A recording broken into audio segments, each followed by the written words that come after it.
The Washington Commanders are going to the playoffs. Can you believe it? And how they did it. And another just crazy heart attack game at the very end of the game comes all the way down to yet again relying on Jane Daniels to do pretty much everything. Pretty much everything there on the last drive.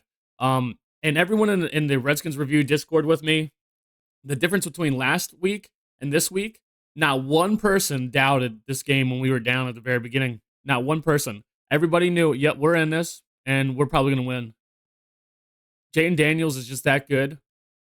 And I think what we're watching in front of our eyes is a actual team come together. Now, we do have some lack of talent at certain positions. We saw that today with Davis on the field, and it was just like having Benjamin St. Juice out there. Penalty. If this game didn't have as many penalties, how many penalties did we have? Over 10 penalties or something like that?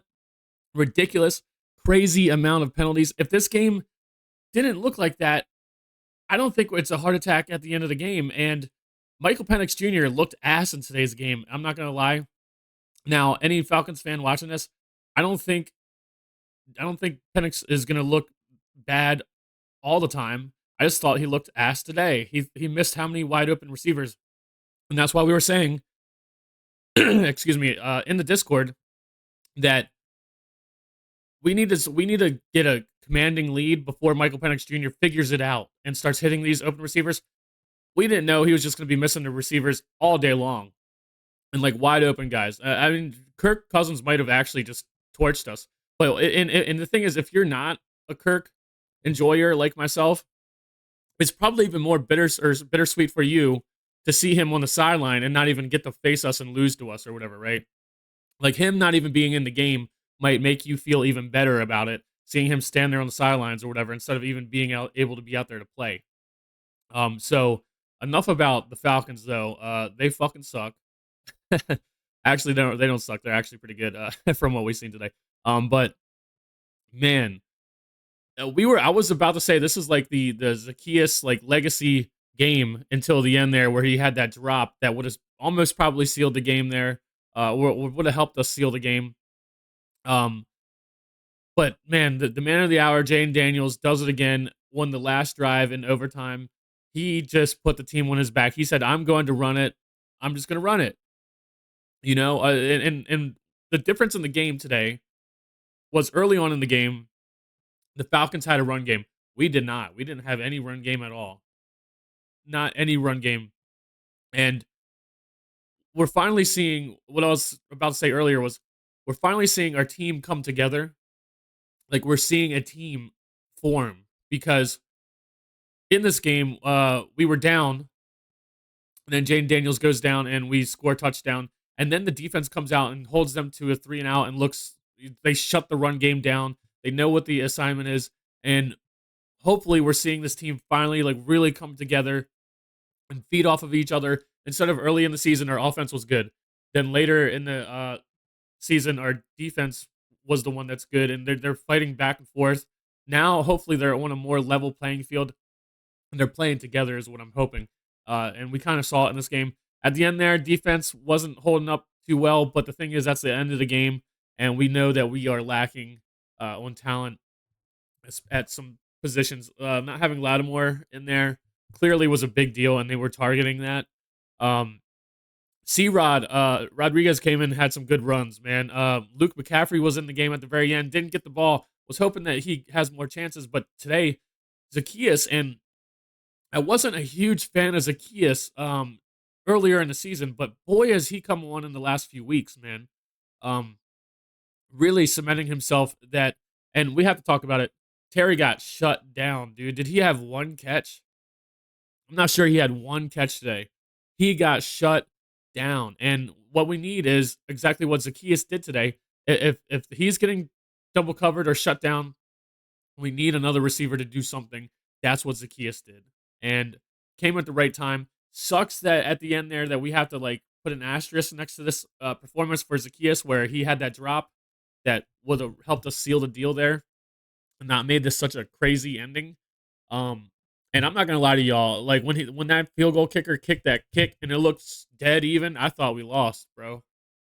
I thought we lost when he kicked because it was I could on the television, you can't tell, like, the depth, but it was dead straight on. I was like, "Damn, dude, no way gonna lose like this to Michael Penix Jr., who played shit." I mean, and he didn't play terrible. I mean, he's a rookie, but I'm just saying, how many open receivers did he miss? He looks like a guy who didn't have all the reps in training camp and all that stuff. That's what he looks like, you know what I mean? So, maybe in the future he'll look better. Maybe he'll be making those throws instead of missing them. But man, B Rob had a couple good runs in this game, but our offensive line had another shaky game. You know, and our center went out. It's just, man, who knows what's gonna happen now? Who knows what's gonna happen now? But this is and even in this game when we were losing and everything, the crowd, like I can't believe it. I can't believe from the very beginning when they showed like the stadium and everything, how many people were there. And I know that we share the same colors, like red or and white and black or whatever, like as the Falcons with our burgundy and gold and everything. And we also have black jerseys. But when they were showing the crowd early in the game, I didn't see one Falcons fan. Later on, when I kept seeing more and more shots of the crowd, I saw maybe a handful. Bro, it was all Commanders fans, dude. That was insane, and it really when it came down to, like, a 3rd down or I forget what play it was, but it was Zach Ertz. This is when our offense had a lull. Zach Ertz caught a ball over the middle and ran for, like, another 10, 15 yards for a 1st down.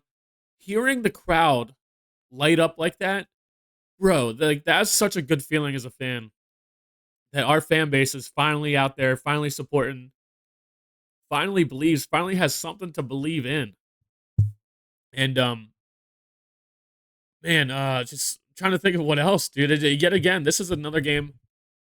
This is another game just like last week where a lot of things happened. And it's hard to just pinpoint which big parts of the game are the most important to talk about. So I'll end with this.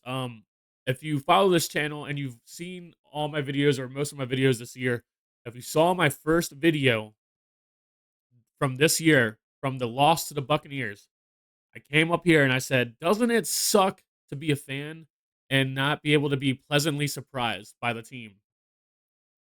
That was my opening statements to my first video of this year to our loss to the Buccaneers. You can go back and watch. I came up here and I said, "Doesn't it suck to be a fan and not ever be able to be pleasantly surprised?" N- Little did I know, after making those statements, every single game since until now, we have 11 wins. Can you believe it? Can you believe it? And we've played some decent teams. Now, but just going back to what I have to stress that again.